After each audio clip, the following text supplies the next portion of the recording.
Hey everyone, and welcome back to the channel. So today's video is going to be my 1 week driving around this 2022 Chevrolet Bolt EUV Premier. So I did a full detailed review on this car. If you'd like to see all the specs on this particular model, that video will be down in the description.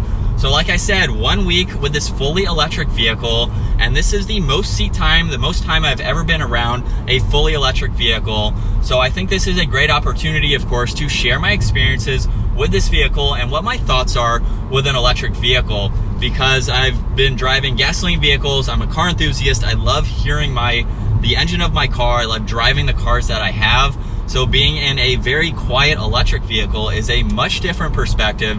It's changed my perspective on this a little bit, and I want to start off today's review with the practicality of having or owning an electric vehicle. So like I've said, I've had this for 1 week, so I have never owned an electric vehicle, but this gives me a good bit of seat time to really kind of feel out what it would be like to own an electric vehicle. And my thoughts so far about how practical an electric vehicle is that this is mainly a good city driving vehicle, something that you can take to work, go to the store, run some errands, and be easily able to get home. Now, this particular model has a range of around 240, 250 miles.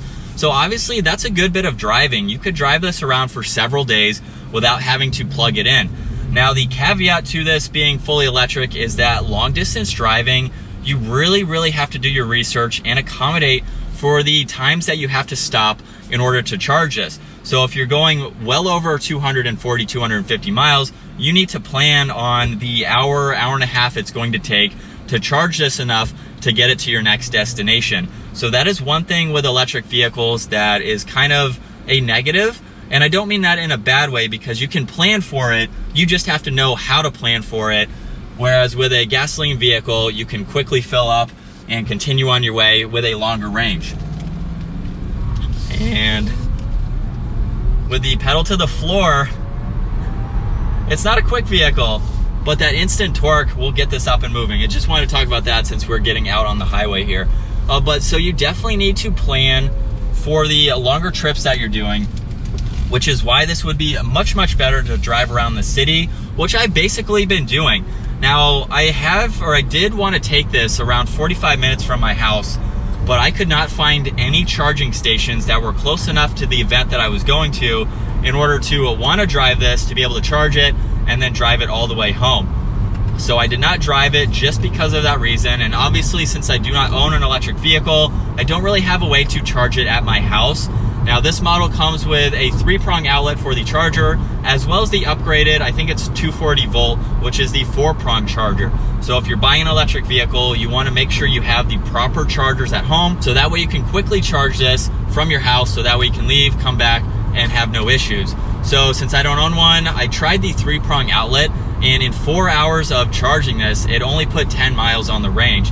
So that is not one to use pretty much ever. I don't know why they include that, but if you need it in a pinch and it'll get you a little bit of juice, you can use it if needed. The larger 4-prong, you can fully charge this in around 7 hours.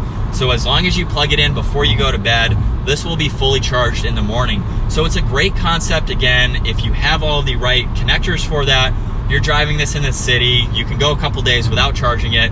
When you need to, charge it overnight, and you're good to go.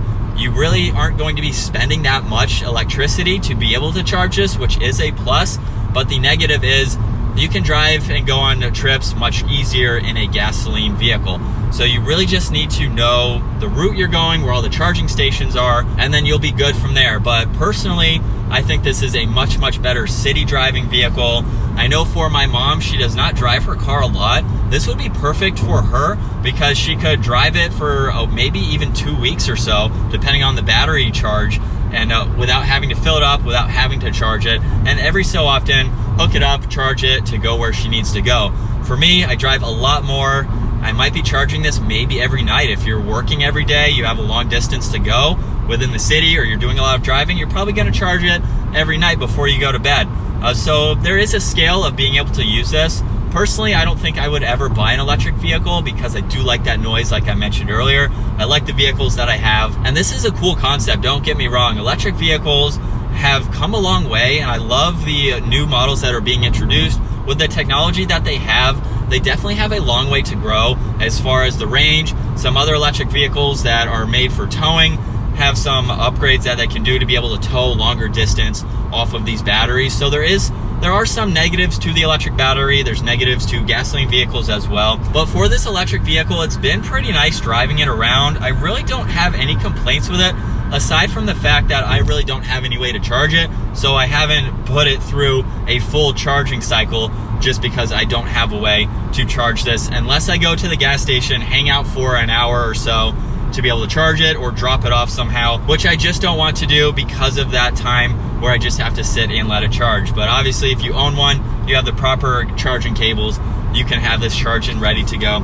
Aside from that though, it has some really nice technology. This is a nice smaller size SUV. It's pretty practical for what I've used it for over the last week. I have all my stuff behind the back seats. It's a little bit crammed, but it is doable. You can fold the seats down. There's even storage up underneath the floor. So if you're looking for a smaller size vehicle, you want an SUV, something that is good around the city. You know, with the small footprint that this has, you can drive it in some tight roads, make some really nice maneuvers. So if you're in the city, stop and go traffic, anything like that, it has a really good size to it for those situations, and yet still a good amount of interior space. So I like the practicality of it, and it does handle pretty well. So it's a nice driving vehicle. It's very smooth. It has all of that power instantly, so it'll get up and move. It's not a quick vehicle, but electric batteries have all that instant horsepower and torque, which I do like. You get all that power the moment that you hit the accelerator, which is pretty cool to see. Aside from that though, this has some really nice technology. We have the adaptive cruise as well as the super cruise. This has the 3D camera system, the wireless charging, really nice screen in the middle, and all of this leather too. So for the price, it actually has some really nice features. I haven't been able to find any downsides to this particular model. The only thing that I did find out, however, is that there is a blank switch to the right side of the fan speed. I'm not sure if that was supposed to be for a dual zone climate, as this only has single zone. This is interesting to see why it's blank and why this doesn't have a dual zone. But aside from that, everything else is very nice. We have the one pedal braking, which is actually pretty cool. The vehicle still has brake lights on, so that way people behind you, of course, know that you're slowing down. And aside from that, it's just a nice daily driving vehicle. So if you want to use this every day in the city, it's a pretty practical car for those instances. It doesn't really change my mind that much to want to buy an electric vehicle. I think they're cool. But just being a car enthusiast, I like the sound of the vehicles that I drive, and I like that side of it. So obviously you'll have people who like gasoline engines, you have people who like the electric vehicles. Just depends on your personal preference, what you're using the car for, what you're looking to get out of your car as well.